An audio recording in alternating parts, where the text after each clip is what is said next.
Let me start out by saying that this video is not to diagnose or cure or give you any specific medical advice, but it is for instructional and educational purposes only. We are going to be talking about costochondritis. I'm going to be talking about a free at-home therapy or adjunctive therapy that I give to a lot of my patients, and it seems to help. And it's the simplest, absolutely free, easy thing that you can do, and seems to have, for some people, help a lot, and for some people at least helps them a lot as we're working on their problem to get them through it like a lot quicker, a lot easier. First of all, I'll put this link on my screen, or I'll put it in the description below, or some of you are already going to be on my website where I have a lot more information about costochondritis. So some of you might have already seen that. I'm going to reintroduce some of that just for those that haven't seen it before.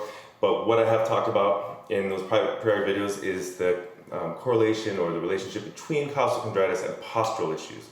So some of those postural issues, one of the most prevalent is going to be kyphosis, where people have a fixated forward flexion of particularly the thoracic spine. So that's this part of your back from here, and if you look around the world, what you're going to see is a lot of people just collapse through that part of their body.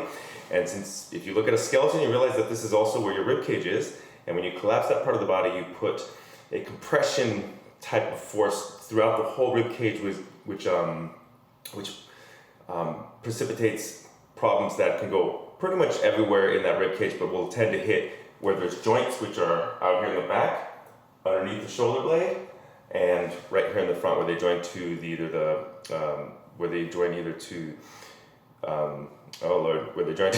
breastbone, or out to the cartilage on the sides here. Sternum is the word I was looking for. It's one of those days. So, what I can't do is give you a way to correct those the particular rib issues, because those are a little complicated, and that's what we do with adjustments in the office. And I can't help you correct something if it's a little more complicated, like pectus carinatum, pectus excavatum, scoliosis, or anything like that. But one of the most common presenting complications that we see with costochondritis is the kyphosis. It's the spine being stuck or drawn or fixated forward into flexion through that mid-back. Now, this is not going to be as corrective as what I can do in the office, but it does, help with that issue.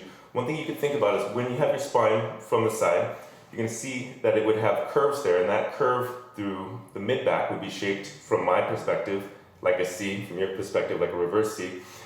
And one thing that can happen is when we have any structural fault, that C, instead of being a smooth curve, starts to collapse. And sometimes what you'll see is that it collapses sharply at certain points, like in a kink. We'll call that a breakdown sometimes. So one thing I want you to look at, and you can either look at this if you have two mirrors set up, or you could do it with your camera phone, or you can have someone else film you, or you could have them look at you for you. But I want you to sit lazily, kind of like whatever's lazy sitting for you, and look at yourself from the side. And if you want to really exaggerate the effect, you take a big breath in, big breath out, and you watch where your body collapses. And if you go see this on other people, you'll notice that there's actually a variety of where people's, what we call the breakdown, where people's certain bodies will collapse. And you'll see for some people, they'll actually collapse as they're breathing out, way down low here. And other people, you'll see it way up here, like between the shoulder blades, so that when they breathe out, their head and shoulders drop forward, even though this doesn't change much.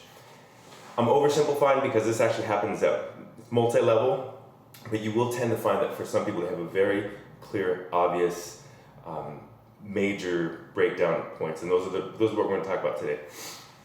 Those are not the only cause of costochondritis, but they tend to be major factors. For some people, it's the precipitating factor, meaning it's the reason they developed costochondritis, even if there's some other secondary cause.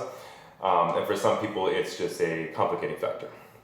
And there are devices and I guess therapies that people are selling for that, and I guess some of them help people, which is great.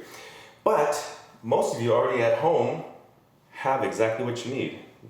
Ingredient number one, a floor or some hard surface. I'm not going to use on the floor today just because I'm filming, but I'm at my office where I have a fairly firm table, and that's okay. The other ingredient, a towel. I use towels a lot. A lot of people, they sell pillows, they sell orthopedic devices, they sell all these really cool things. And some of them are fine, but a lot of them are, one, they have to be suited for you, meaning they might come in a small, medium, large size, but what if that's not exactly your size? What if your problem or your dimensions change over time? What if you want to use it for more than just one purpose?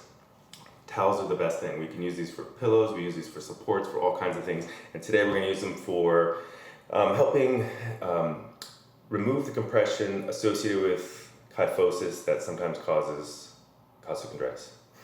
And so what we're going to do is, again, we're going to take a look back, and I want you to try to establish where your fold is. Sometimes if you're visually astute, you can see where this is in the front as well. Some people, you'll see that as they breathe out, they cave in here. Some people here.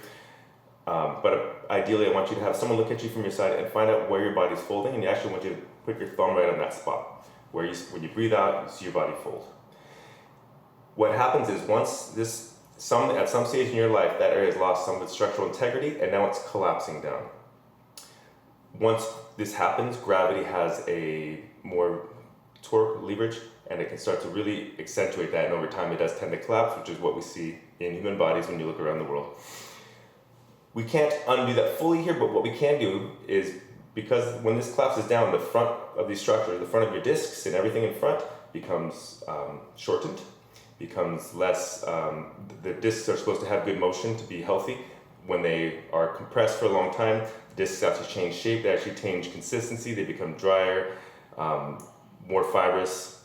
And what we want to do is we want to decompress those in the front and start to bring in more fluid and more nutrition and give them more elasticity, something that they would have lost in this process. So you're going to get the towel, and the problem that most people have is they're going to try to do something huge where they roll up something like a foam roller. In fact, everyone says, can't I use a foam roller? No. The whole idea of this is that a foam roller is going to put everything, instead of being fixated forward, it's going to fixate you into extension. It doesn't really do what we want to do. We want to get something that in the beginning for most people is probably going to be a little bit about the size of your deck of cards or two of your hands, and literally just probably about that big. And you're going to find where your fold is. You're going to put it underneath that area, and you're going to lay on it. Now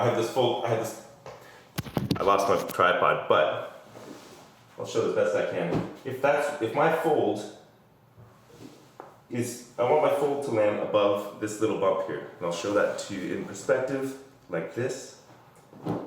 You can start off with the smallest amount. People start off too much, and if my fold was here, I can make sure that now my fold is coming into the part that was stuck in flexion, stuck forward. Now it's just ever so slightly in extension. And what I can do is I can breathe into it.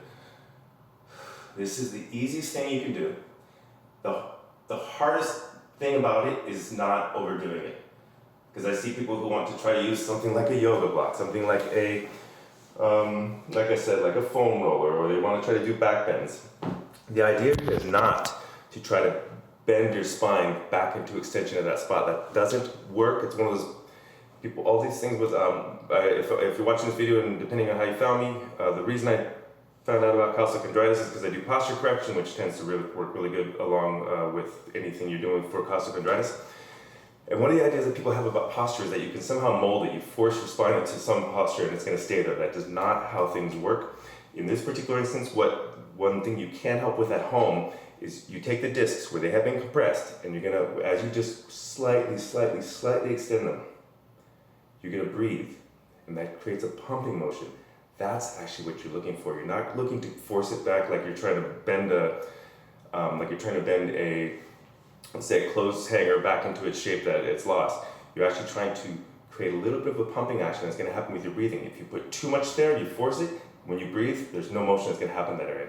It should be just enough where you can feel that area is opening up as you breathe. It should feel comfortable and relaxing. The reason that I like to use a towel is because some people are going to start with the smallest single layer, and as time goes on, they can change it, and you can also change where it goes on your body. So higher areas might require a different type and shape of towel than the lower areas, and you'll feel that out. It's something I would demonstrate in the office, but for us doing it through, if you're my patient already, or if you're going to be my patient, we will kind of suit it towards your particular case. But if you're at home, you have to feel it out. But I want you to be able to feel that area is opening and closing to extension. And that fold, I want you to be aware where that fold is on your body. If it's here, and you find that your body wants to collapse there, I want you to do this and to the point where you feel like it's opening that area up and you're expanding there. And it should, maybe not initially, if you're doing it to the point where it hurts, that's too much. Back down. But it should, over time, after you're done, feel like you're a little bit more open and upright in the area, and your body has less of that collapse when you breathe out and when you relax. What also should happen is we should notice decreasing the amount of compression in the anterior rib cage, which is we associate with fixing the symptoms of costochondritis. So this is about the best I can do for an at-home description. If you're watching this through my website and you got my emails, then you'll be getting more information. If not, I'll put that link below, and also the information to contact me if that's what you like.